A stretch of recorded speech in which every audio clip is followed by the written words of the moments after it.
পৃথিবীর মধ্যে 6টি শ্রেষ্ঠ দোয়া, এই দোয়াগুলোর আমল যদি কোনো বান্দা বান্দি করতে পারে তাহলে পৃথিবীতে যতগুলো দোয়া আছে তার ভিতরে এই দোয়াগুলোই সর্বশ্রেষ্ঠ দোয়া বলেছেন নবী করিম সাল্লাল্লাহু আলাইহি ওয়াসাল্লাম। কোনো বান্দা বান্দি যদি যতই বিপদে থাক, কষ্টে থাক, দুর্ভিক্ষে থাক, উৎকণ্ঠার মধ্যে থাক না কেন, সকাল থেকে সন্ধ্যা পর্যন্ত যদি কোনো বান্দা বান্দি দরুদ শরীফের আমল করতে পারে, রাতের বেলা যদি দরুদ শরীফের আমল করতে পারে, হাজারো অশান্তির দাবানল থেকে আল্লাহ রাব্বুল আলামিন শান্তি দান করবেন। 1 নম্বরে দরুদ শরীফের আমল করবেন। 2 নম্বরে ইস্তেগফার।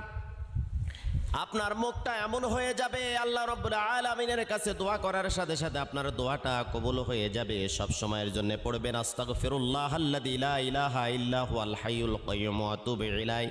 যদি না পারেন তাহলে পড়তে থাকবেন শুধু আস্তাগফিরুল্লাহ। 3 নম্বরে আপনি পড়বেন ইয়া যাল জালালি ওয়াল